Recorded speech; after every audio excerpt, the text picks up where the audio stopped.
کیا میں اپنے والدین کا عمرہ کر سکتا ہوں؟ وہ وفات پا چکے ہیں، اس میں سوال کی بات ہی نہیں۔ آپ ان کی طرف سے عمرہ بے شک کر سکتے ہیں، لیکن سوال سے بھی یہاں آئے گا کہ آپ کے بال بڑے ہو جائیں مڈانے کے لائق، کیونکہ حلق جو ہے وہ عمرے کے واجبات اور فروض میں ہے۔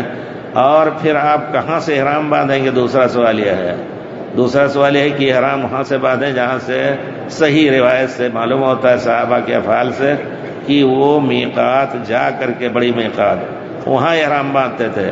حدیث کو سمجھنے کے لیے پیارے رسول نے ذکر کیا میقات کو، ذوالحلیفہ کو، جحفہ کو، یلملم کو اور قرن منازل کو، اور جب کہا ہن لہن ولمن اتی علیہن، کوئی ادھر سے آیا آتے ہوئے یہاں احرام باندھے، یا مکے سے جا کر کے وہاں سے احرام باندھے۔ اتی علیہن یہ ہم سمجھتے ہیں صحابہ کے فعل سے، کیونکہ صحابہ کرام یہاں سے نہیں کرتے تھے، مسجد عائشہ سے۔ مسجد عائشہ ایک خاص سبب کی بنا پر وہاں سے احرام باندھا تھا انہوں نے، لیکن عائشہ رضی اللہ تعالیٰ عنہ نے پیارے رسول کے بعد جحفہ سے جا کر کے احرام باندھا۔ آپ قرائن بھی دیکھیں گے کہ ایک عورت ذات، ان کے ساتھ خادم بھی جانا پڑا ہوگا، محرم بھی جانا پڑا ہوگا ان کو، اور پھر اونٹ کی پر سواری کی پریشانی، 3 دن جانا 3 دن آنا، یہ سب کیوں کیا انہوں نے جب یہاں سے عمرہ ہوتا؟ تو ہم یہی سمجھ رہے ہیں کہ نہیں، عمرہ تنعیم سے عام لوگوں کے لیے نہیں ہے، یہ مکے والوں کے لیے ہے یا جو یہاں مستقل رہ رہے ہیں۔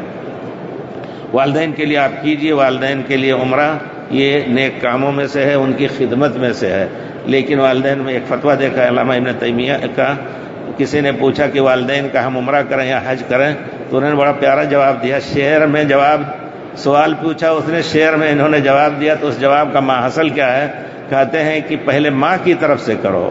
اگر دونوں، دیکھیے کتنا، یعنی ایک حدیث اور قرآن پڑھنے والا یہی بات کہے گا کہ حدیث شریف میں ایک صحابی نے پوچھا، یا رسول اللہ من احق بحسن صحابتی، میرے اچھے خدمت کا کون مستحق ہے؟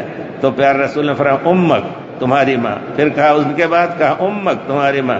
پھر اس کے بعد امک، 3 مرتبہ کہا کہ تمہاری ماں، 4تھی مرتبہ کہا تمہارے باپ۔